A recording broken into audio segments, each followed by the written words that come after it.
Hey, what's up guys? RDP here from Absolute Gizmos, and this is the HTC Desire 816 review.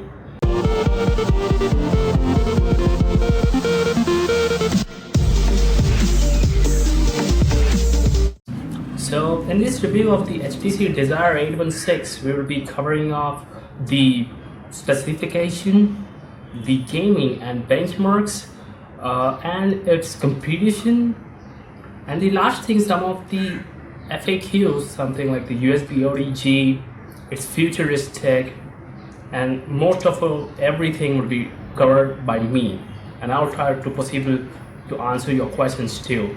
Well, the specification of the HTC Desire 816 are the Snapdragon 400 1.6 GHz Cortex A7 processor, the Adreno 305 GPU, the 5.5-inch 720p display, at the same time 8 GB internal memory and 1.5 GB of RAM.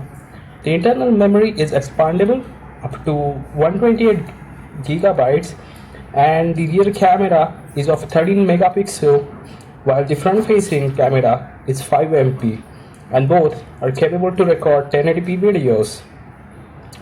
And out of the box, the HTC Desire 816 come out of the Android 4.4.2 KitKat. If we talk in terms of the battery, we have a 2600 milliamp hour non-removable battery in the HTC Desire 816. The build of the HTC Desire 816 is actually a plastic material, but it stands out really unique when you're actually using out this phone. But there's one more thing when you talk about something at the front, the boom surround sound speaker, right? It's taken from the HTC One M7. Here the speaker grills are quite large, but they sound simply amazing. I think the best thing is about the speakers. They sound very loud. I think I've never seen any in any other smartphone. The next point, the second point which I did mention was about the gaming and the benchmarks. At the gaming, we tested off the Asphalt 8, which we played at the high graphics. The game play was smooth, and more importantly, it rendered every single graphics that which was being expected. It really went rendered smooth. And yeah, I did see and heating issues while playing this game, but that's pretty normal in today's Android phones, right?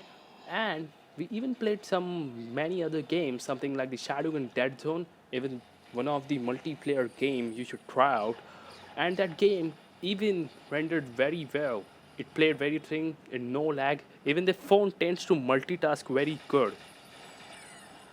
If you really talk something about the benchmark, then I could say that the benchmarks were pretty decent. Well, Antutu scored 20,769, while the Nenamax 2 showed up 57-58 frames per second, and I think these are pretty decent to what this budget could say. There was the third thing which I told, it was the competition. So I told this competition because the pricing of the phones, it's somewhere about 25,990 on Amazon, 25,499 on Flipkart, and somewhere on eBay they sell about at 24,000. This is a mid-range budget of the smartphones, and at this budget, I could say there will be only two phones which I would have preferred.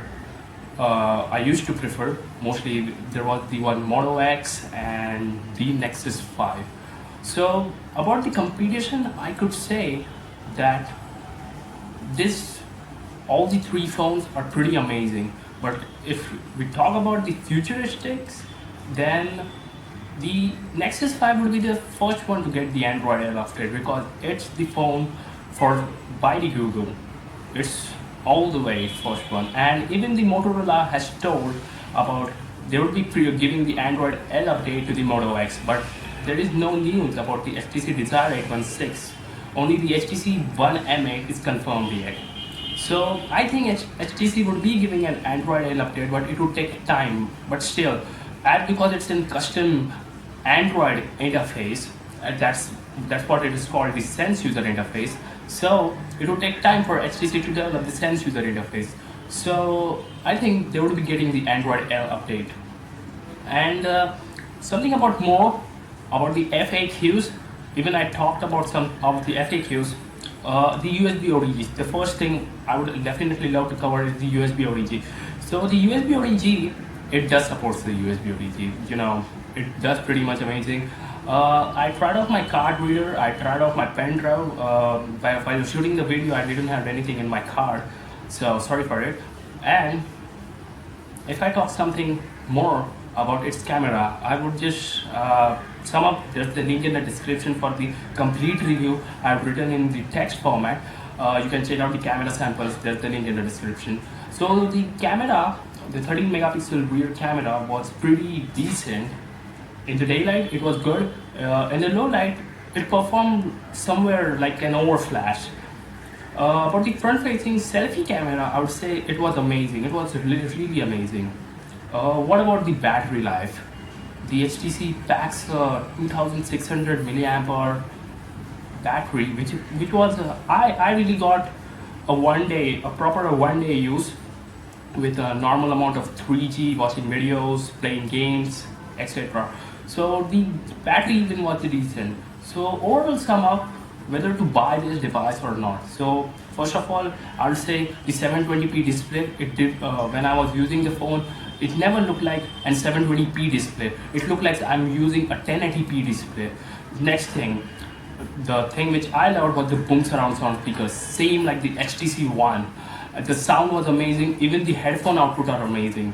Third thing, which I could say, a decent camera. I shoot picture at daylight a lot, so I really loved it.